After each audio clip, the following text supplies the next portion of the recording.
Education here at Sun can be an excellent choice for any students. Telugu ప్రేక్షకులకు నమస్కారం. నేను మీ ప్రశాంత్ గండియాల. ప్రస్తుతం కోన రవి అంశం రాష్ట్ర వ్యాప్తంగా సంచలనంగా మారింది. అయితే ఈ అంశానికి సంబంధించి నేపథ్యం ఏమిటి, ప్రస్తుతం ఏమిటి, భవిష్యత్తు ఏమిటి, ఈ మూడు విషయాలను చర్చించుకునే ప్రయత్నం చేద్దాం. రాష్ట్ర వ్యాప్తంగా సంచలనంగా సృష్టించిన ఈ వ్యవహారంలో తన యొక్క విశ్లేషణను అందించేందుకు సీనియర్ జర్నలిస్ట్, అదేవిధంగా రాజకీయ విశ్లేషకులు జోగినాయుడు గారు ఉన్నారు. ఆయనతో మాట్లాడదాం. జోగినాయుడు గారు నమస్కారం.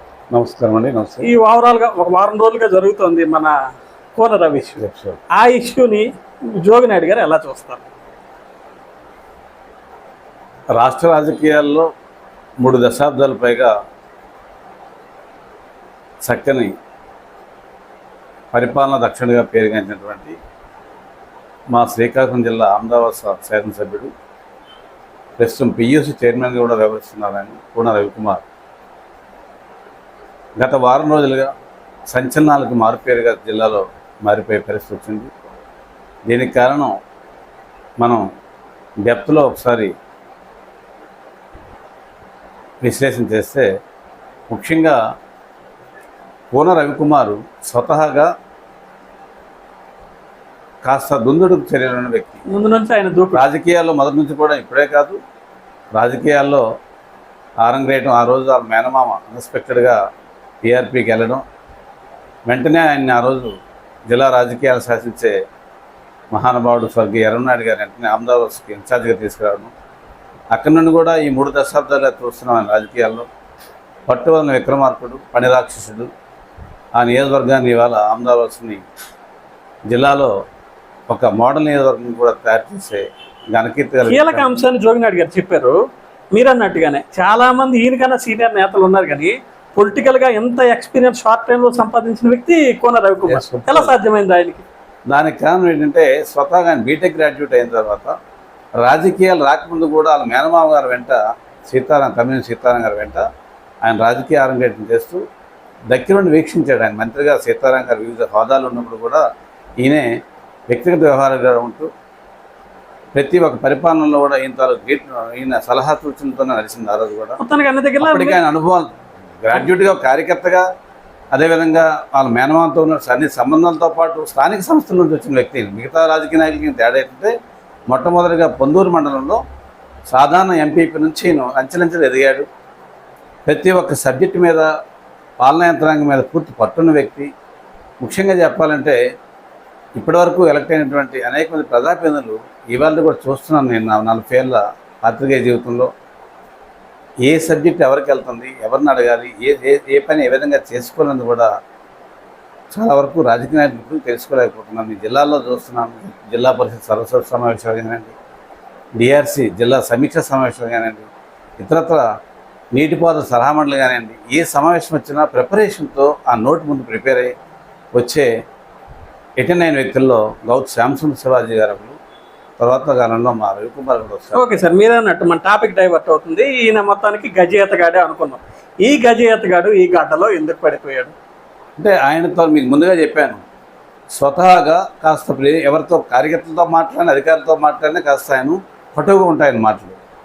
అందులో భాగంగానే నాకున్న ఇన్ఫర్మేషన్ కూడా విద్యాశాఖ, వ్యవసాయ శాఖ, కొన్ని ఇంపార్టెంట్ ప్రాధాన్యత అంశాలున్న శాఖలు ఇరిగేషను, అగ్రికల్చరల్, అదేవిధంగా ఎడ్యుకేషను, డెవలప్మెంట్ యాక్టివిటీస్లో ఆఫీసర్స్తో రివ్యూ చేసినా కానీ హార్ష్గా ఉంటాడు ఆయన.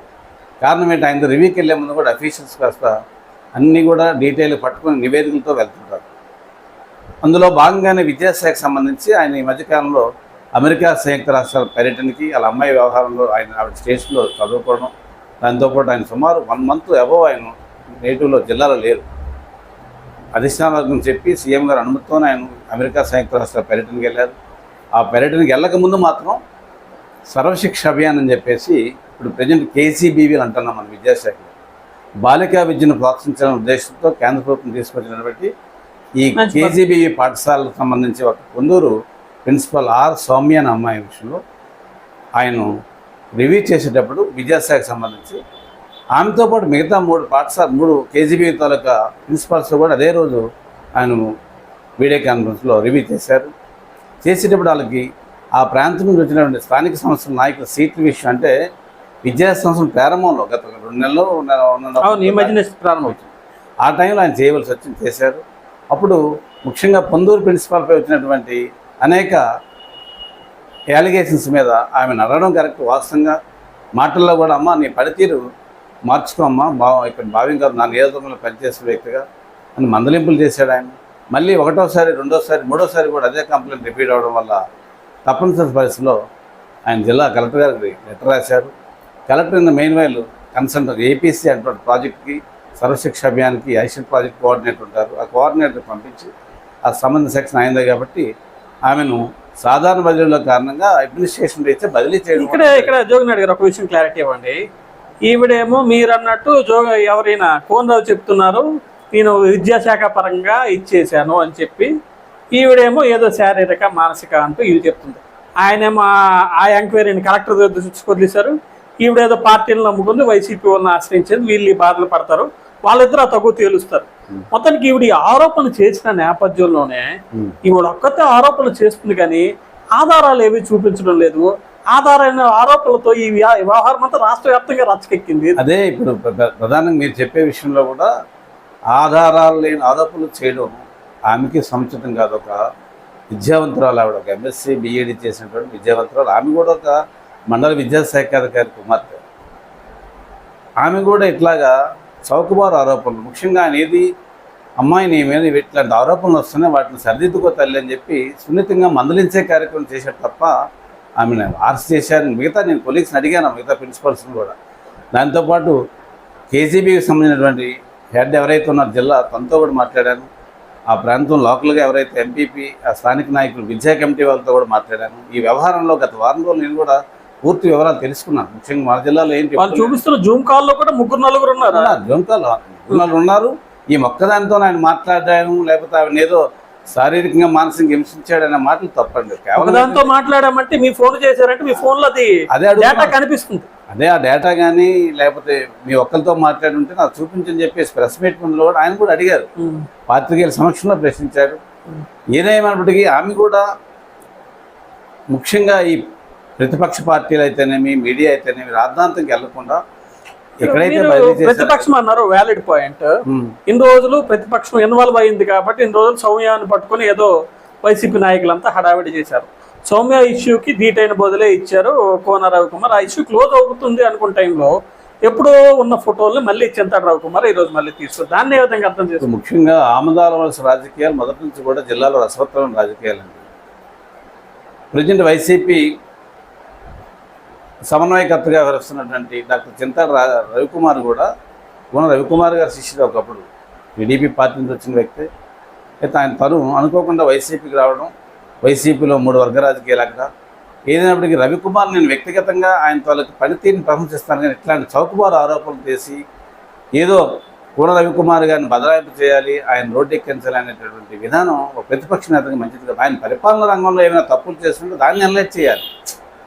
రామదాస్ నియోజకవర్గంలో కనీవిని ఎరిగిన అభివృద్ధి కార్యక్రమం జరుగుతున్నాయి. ఫలానా రోడ్డు నాశరకంగా ఉంది, ఎమ్మెల్యే గారి తాలూకు మనుషులు చేస్తున్నారు, అది మీరు చెప్పండి. ఫలానా ఇసుక దోపిడీ జరుగుతుంది, ఇసుక వల్ల ఎమ్మెల్యే గారి తాలూకు మనుషులు చేస్తున్నారు, ఇది నా ఎవిడెన్సెస్ ఉన్నాయి, అవి చెప్పండి ప్రెస్ ముందు, లేకపోతే అధికారులతో చెప్పండి. అఫీషియల్స్ కూడా దానికి సంబంధించినటువంటి పూర్తి స్థాయి విచారణ చేస్తారు, బాధ్యులపై చర్యలు తీసుకుంటారు. ఇవన్నీ ఒక ఎత్తు. కానీ ఒక లేడీ ఏదో ఆరోపణ చేసింది కదని చెప్పేసి ఆ అమ్మాయిని మనం పట్టుకెళ్ళడం, ఆ అమ్మాయితో ఆమె చెప్పిన వెర్షన్ మనం డిపెండ్ అయిపోవడం. ఈరోజు కోన రవి గారు అవ్వచ్చు, రేపు ఇంకో పొలిటీషియన్ అవుతారు. రాజకీయాల్లో ఇట్లాంటి తప్పుడు ఆరోపణల వ్యక్తులకు మనం ఆజ్యం పోసి వాళ్ళు మళ్ళీ రోడ్డు ఎక్కించే తత్వం చేయకూడదు. ఇట్లాంటి రాజకీయాలు గతంలో ఎప్పుడు శ్రీకాంత్ మీరు అన్నట్టు చౌకబారు ఇవి నడుస్తున్నాయి. మొదట వీళ్ళు సౌమ్య అన్నారు, తర్వాత ఈయన గంజాయి ఏదో అని చెప్పి చింతాడు రవికుమార్ గంజాయి ఏదో ఇచ్చేసేస్తున్నారు అని చెప్పి కోన రవికుమార్ ఆరోపించారు. కోన రవికుమార్ అధికారంలో ఉండి ఆరోపణ చేయడాన్ని మీరు ఎలా తీసుకుంటారు? అది ఇప్పుడు ఎప్పుడైతే సౌమ్య విషయంలో వైసీపీ సమన్వయకర్త వ్యక్తిగత జోక్యం గెలిపే రవికుమార్ మీద ఆరోపణలు చేస్తున్నారు, దాని తప్పనిసరి పరిస్థితుల్లో వీరు కూడా గంజాయిని కూడా తరలింపు చేస్తున్నారు, గంజాయి పాలిటిక్స్ చేస్తున్నారు. రవికుమార్ ఆరోపణ చేయడం కూడా చేశారు. కానీ అది కూడా నేను రవికుమార్ ఆరోపణ కూడా నేను ఖండిస్తాను. కోన రవికుమార్ దగ్గర అధికారం ఉంది కదా, ఇంకా ఆరోపణ చేయాలి ఆయన, అది తప్పు. రవికుమార్ గారు చాలా సమర్థవంతమైన నాయకుడు, తెలివైన వాడు.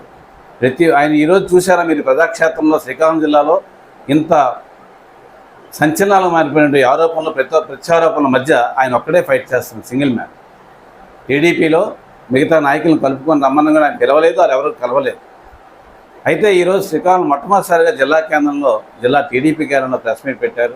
పార్టీ కేడర్ అంతా ఆయన ఎంత నడిచి వచ్చింది, టౌన్కి సంబంధించిన నియోజకవర్గం సంబంధించిన పార్టీ.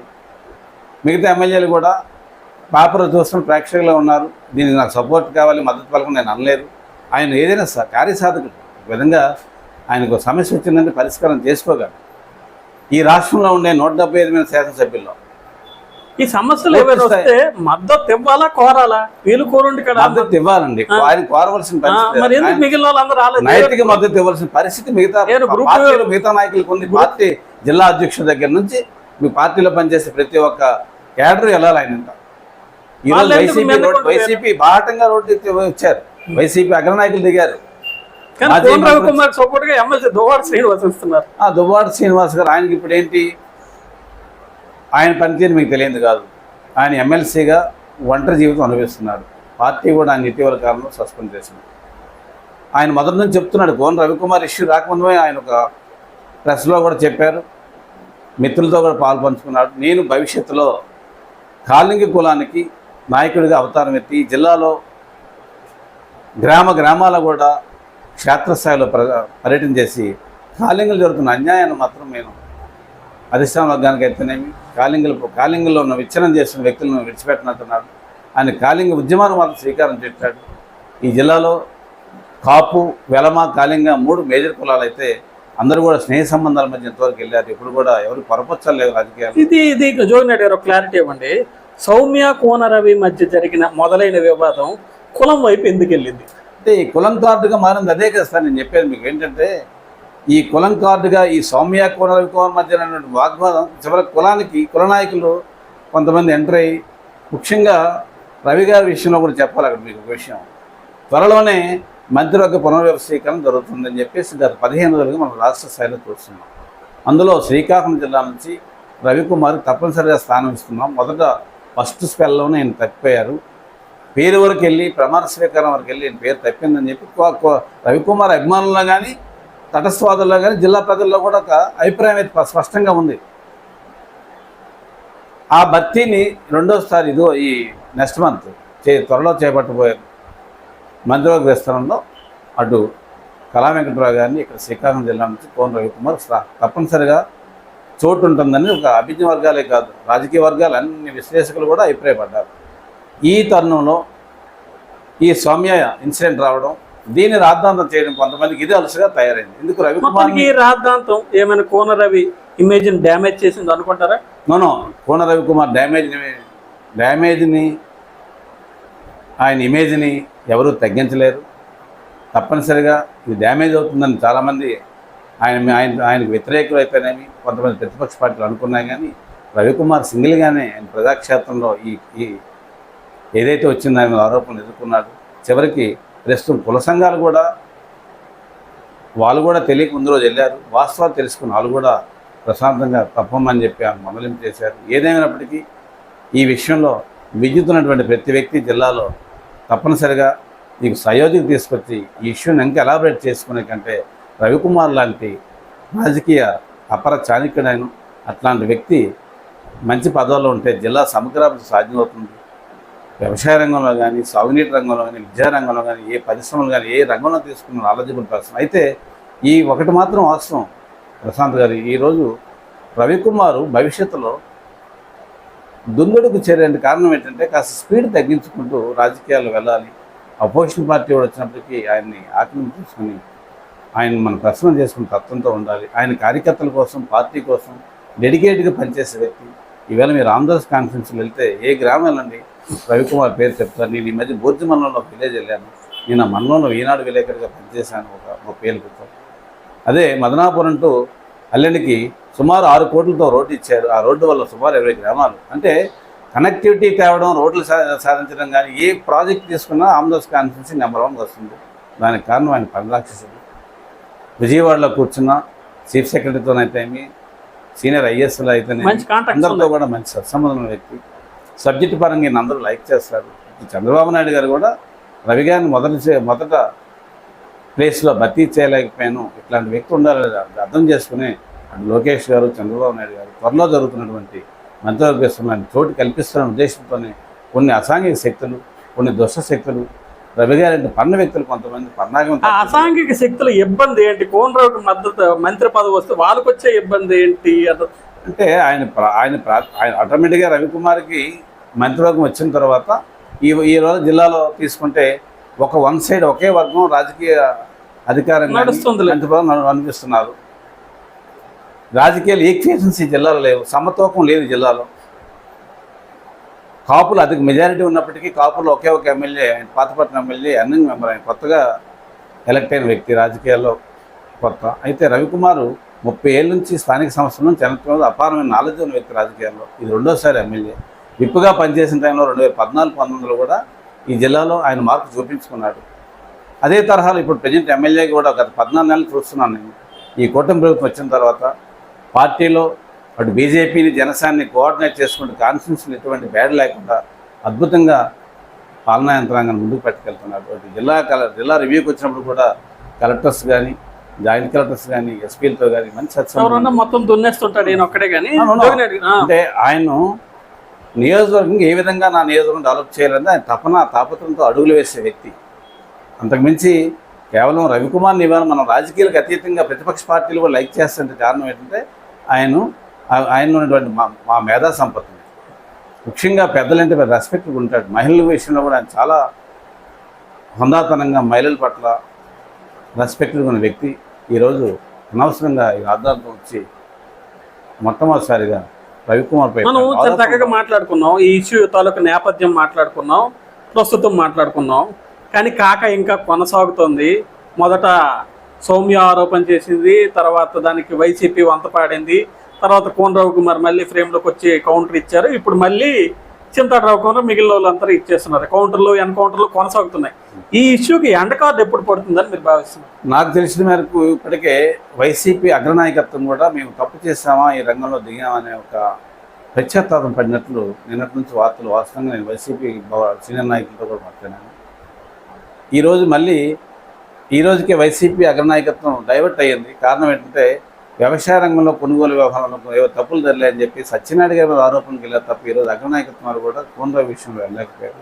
కేవలం ఆమ్దార్ వలస వైసీపీ కోఆర్డినేటర్ సమన్వయకర్త అయినటువంటి చింతాడ రవికుమార్ మాత్రం ఆయన తప్పనిసరిగా నేను ఈ కేసు టేకప్ చేశాను, సౌమ్య విషయంలో మా పార్టీ అండగా ఉంటుందని అగ్రనాయకత్వం చెప్పాను, నా ఎంత అందరూ వచ్చారు, ఇందులో నేను ఇతరుల మధ్యలో అవ్వకూడదనే ఒక మీమాంసమైన పెన్నెళ్ళు కనిపిస్తుంది. రవికుమార్ కూడా తెలివైన వ్యక్తి, మంచి విద్యావంతుడు. అట్లాంటి వ్యక్తి వ్యవస్థ మీద, ఏవైనా పరిపాలన యంత్రాంగం లోపాల మీద ఎత్తి చూపాలి తప్ప ఇట్లాంటి వ్యక్తులను తీసుకొచ్చి సౌమ్య గారు అవ్వచ్చు, ఇంకోలు అవ్వచ్చు, ఏ కులానికి, మతానికి, ప్రాంతానికి వద్దు, కుల రాజకీయాలు ఎవరైనా చేసినా సరే ప్రజలు క్షమించడానికి. ఇవాళ మీరవుతారు, రేపు రవికుమార్ కావచ్చు, రేపు ఎల్లుండు రామ్మోహన్ రెడ్డి అవ్వచ్చు, ఇంకో రోజు మావిడి గోవిందరావు కావచ్చు. ఏ పొలిటీషియన్ అయినా సరే కుల రాజకీయాల విషయంలో మనకు జోలికి వెళ్ళకూడదు. అందరూ ఈక్వల్గా ఉండాలి, అందరం కావాలి. ఈ జిల్లాలో సోదరభావంతో వెళ్ళేటువంటి జిల్లా. రాష్ట్ర రాజకీయాల్లో శ్రీకాకుళం జిల్లాకు మొదటి నుంచి కూడా ప్రత్యేక స్థానం ఉంది. స్వాతంత్రానికి ముందు, స్వాతంత్రం తర్వాత కూడా ఎంతోమంది రాజకీయ నాయకులు అందించిన జిల్లా ఇది. అట్లాంటి జిల్లా సమగ్రాభివృద్ధికి మిగతా అధికారం, ప్రతిపక్షం రెండు కలిసి పనిచేయాలి తప్ప చౌకబారు పేటలతో, తప్పుడు పేటలతో వ్యక్తులు. కంక్లూడ్ కొద్దాం. ఏమైనా వీళ్ళు ఎక్స్పెక్ట్ చేసిన బురద కోనరావుకి అంటిందా? అంటలేదు. కోనరావుకి అంటాలనే వీళ్ళంతా ఎక్స్పెక్ట్ చేసినప్పటికీ రవి ఈరోజు క్లీన్ చిట్గానే వచ్చాడండి. వీళ్ళు ఎందుకంటే సౌమ్య అనే ప్రిన్సిపల్ గారు ఇచ్చినటువంటి ఆరోపణలు ఒకటి కూడా వాస్తవం లేదు. అన్ని ఆరోపణలు ఆవిడవి ఈరోజు చివరికి జిల్లా కలెక్టర్ గారు ఫైనల్గా సమగ్ర విచారణకు ఆయన ఆదేశం చేశారు. జిల్లా కలెక్టర్ గారు కోర్టులో ఆ తాలూకా బంద్ ఉంది. అయినప్పటికీ ఈమె చెప్పినటువంటి ఇష్యూకి ఆయన సమాధానానికి ఎక్కడ కూడా పొందడం లేదు. సౌమ్య ప్రాథమికంగా ఆవిడ ఎంట వచ్చిన నాయకులు కూడా ప్రాథమిక ఆధారాలు చూపలేకపోయారు. ఇది కుల సంఘ నాయకులు కూడా చాలామంది అతను విద్యలు ఉన్నారు. మేము ప్రతి విషయంలో కూడా ఎస్సీ ఎస్టీ కులాలతో కలిసి పనిచేస్తాం, ఎస్సీ ఎస్టీ బీసీ ఐక్యత వర్గాలను కోరుకుంటాం. అట్లాంటి విద్యలైన నాయకులు అందులో ఉన్నారు. వాళ్ళు కూడా వాస్తవాలు తెలుసుకుంటున్నారు. ఒక ఉద్యోగ ధర్మంలో బదిలీ అని సహజం అండి. అడ్మినిస్ట్రేషన్ బదిలీ ఎందుకు జరిగింది? ఆవిడ ఏవో కొన్ని ఫెయిల్యూర్స్ ఉన్నాయని చేశారు. బదిలీని యాక్సెప్ట్ చేసి నాకు అన్యాయం జరిగిందని చెప్పి పెద్దల దగ్గరికి వెళ్ళి కలుసుకొని ఆవిడ తాలూకా సమస్యను ఆవిడే పరిష్కరించుకోవాలి తప్ప రాజకీయ నాయకులు మిగతా ప్లాట్ఫామ్ ఏ వ్యక్తి వెళ్ళకూడదు. ఆమె కాదు, ఈరోజు సౌమ్య గారు అవ్వచ్చు, ఇంకో వ్యక్తి అవ్వచ్చు. ఇదే వరడు భవిష్యత్తులో ప్రతి ఉద్యోగి మెయింటైన్ చేయాలి. మనం కొన్ని నియమ నిబంధనలు కట్టుబడి 4 గోడల మధ్య ఉండవలసిన ఉద్యోగి ఈ విధంగా రోడ్డు ఎక్కకూడదు. ఆవిడ ఎక్కిందని చెప్పి ప్రతిపక్ష పార్టీలు కూడా ఆవిడ అండగలను. అందులో ఒక వైసీపీ ఈరోజు తీసుకుంటే అక్కడ వైసీపీలో శ్రీకాకుళం పార్లమెంట్ పార్టీ ఇన్ఛార్జ్గా ఉన్నటువంటి మాజీ స్పీకర్ గారు ఉన్నారు. రాజకీయాలు హరితేరిపోయిన మహానుభావుడు. అవును సార్, ఆయన ఎందుకు సైలెంట్గా ఉండిపోయారు? ఆయనకి ఎందుకంటే ఇది వ్యక్తిగతంగా వ్యవహారం తప్ప ఇందులో పార్టీ జోక్యం ఉండదని చెప్పి ఆయన ముందే అడిగారు. నిన్న నేను ఒక మ్యారేజ్ ఫంక్షన్లో కలిస్తే చెప్పాను ఆయన, నేను అందువల్ల వెళ్ళాలంటే ఇది తప్పుడు వ్యవహారం, ఈ వ్యవహారం నాకు జోక్యం చేసుకొని ఆయన స్పష్టంగా చెప్పారు ఆయన. ఎందుకంటే రవికుమార్ ఆయన ప్రత్యర్థి కావచ్చు, అలాగే రవికుమార్ సీతారాం గారు ఉదయం లేస్తే వాదోపవాదాలతో విమర్శలు చేసుకుని కాన్ఫరెన్స్ మన మీడియా ఎదురుగా బండపాటు చేసుకుంటారు. అట్లాంటిది ఈరోజు సీతారాం గారు కూడా విషయం తెలుసుకున్నారు. ఆయన బంధువా చుట్టం పక్కన పెట్టి దయచేసి బంధుత్వాన్ని ఏనాడు చూడలేదు. సీతారాం మంచి రాజకీయాల్లో ఆయన కూడా ఒక నాలెడ్జబుల్ పర్సన్, స్పీకర్గా మంత్రిగా ఎన్నో పదవులు చేశాడు. ఆయన ఎందుకు ఈరోజు ఆంధ్రప్రదేశ్ కాన్స్టిట్యూన్సీ పార్లమెంట్ ఇన్ఛార్జ్ వైసీపీకి శ్రీకాకుళం పార్లమెంట్ వాస్తవాలు తెలుసుకొని నేను ఆ జోలికి వెళ్ళదలుచుకోలేదు, ఈ తప్పుడు కంప్లైంట్ రవిబాబు చెంకోలు అవ్వచ్చు, ఈ నీచ రాజకీయాలు నేను చేయనని చెప్పి స్పష్టంగా చెప్పడం జరిగింది. ఏదేమైనా విజ్ఞులందరికీ తెలిసి జిల్లా ప్రజలకి రవిపై వచ్చినటువంటి ఈ కలంకం, ఈ ఆరోపణలన్నీ ఆయన ఒంటరిగానే పోరాటం చేసి క్లీన్ చిట్గా బయటకు వచ్చాడు. జిల్లా ప్రజలు అప్పుడు ఇప్పుడు ఎప్పుడు రవి వెంట ఉంటారు, రాజకీయాలకు అతీతంగా స్పష్టంగా ఈ వ్యవహారంలో తేలింది. ధన్యవాదాలు సార్. ప్రస్తుతం మనతో చెప్పారు సీనియర్ జర్నలిస్ట్ విశ్లేషకులు జోగినాడు తన విలువైన విశ్లేషణ అందించారు. ప్రస్తుతం రాష్ట్ర వ్యాప్తంగా కాకరేపుతూ ఉంది ఈ Kona Ravikumar Soumya TDP versus YCP ఉదంతం. ఈ ఉదంతం ఆల్మోస్ట్ సమసిపోయే దశకు చేరుకుందని, ఇంత పెద్ద ఉదంతం జరిగిన ఒక్కడే ధైర్యంగా కోన రవికుమార్ ఎదుర్కొన్నారని, ఆయన పదవిని పరపతిని పరువుని ఇష్యూ మరింత పెంచిందే తప్పించి ఏమాత్రం బురద కూడా ఆయనకి అంటించలేదని చెప్పి జోగినాడు గారు చెప్తున్నారు. ఇంకోవైపు తన దూకుడిని ఇంకాస్త తగ్గించుకుంటే భవిష్యత్తులో కోన రవికుమార్ మరిన్ని ఉన్నత శిఖరాలు అధిరోహించే అవకాశం ఉందని కూడా జోగినాడు ఆశాభావం వ్యక్తం చేస్తున్న పరిస్థితి ఉంది. ఇది ఇవాళ ఇంట్రెస్టింగ్ ఎపిసోడ్. ఇలాంటి ఇంట్రెస్టింగ్ ఎపిసోడ్ కోసం చూస్తూనే ఉండండి Telugu news. This is Prashant Gundiyala signing of.